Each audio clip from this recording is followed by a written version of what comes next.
A fan is simply defined as an enthusiastic admirer.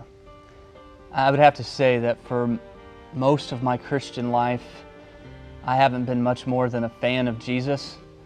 I was born into a Christian home. I went to a Christian school. You know, my dad was a preacher, and from the beginning, I was expected to love Jesus. I was expected to believe in Jesus. And that meant by the time I was 13, I was expected to have the Baptist blow-dry haircut. The peer pressure that I experienced as a kid was to wear the Christian t-shirt. So I had God's Gym. I wore that one. This Blood's for You. Yeah, I had that one too. And from the beginning, I was a fan. I was a fan of Jesus. In fact, in my room, this is true, in my room, next to a poster of Michael Jordan, I had a picture of Jesus Christ. And that kind of captures it. I was a fan of Michael and I was a fan of Jesus. I wanted to be like Jesus, but I wanted to be like Mike. And I thought that was enough. And what I've discovered over the years is that there are just a lot of Christians who are enthusiastic admirers of Jesus. They're fans.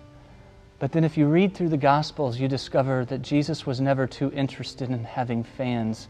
What he wanted was followers. He wasn't so concerned about the size of the crowd that was with him. He cared about the commitment of the people who were following him.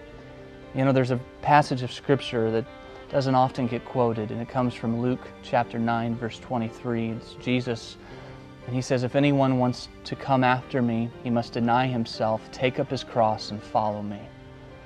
For a lot of people, that invitation to follow Jesus by denying yourself and taking up your cross, oftentimes that isn't included in the presentation of the gospel. And they got the John 3:16, but the Luke 9:23 somehow got left out. But here's what I have discovered, that for me and for others on this journey, that it's not enough just to be a fan.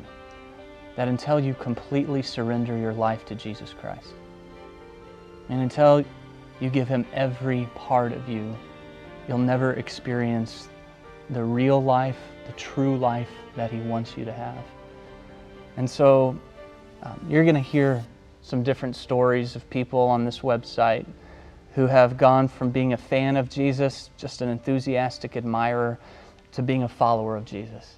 And they have said, "I'm ready to surrender, I'm ready to hold nothing back, and to give everything I have to Jesus Christ." I don't know if you're a fan. Maybe you're someone, though, like me, who wanted to be close enough to Jesus to get all the benefits, but not so close that it required sacrifice. You wanted to follow Jesus into heaven, but you didn't necessarily want to take a cross with you.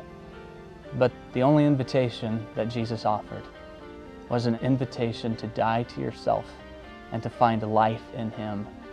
When we move from being a fan, just an enthusiastic admirer, to being a follower of Jesus Christ, that's when we truly find the life that He wants us to have.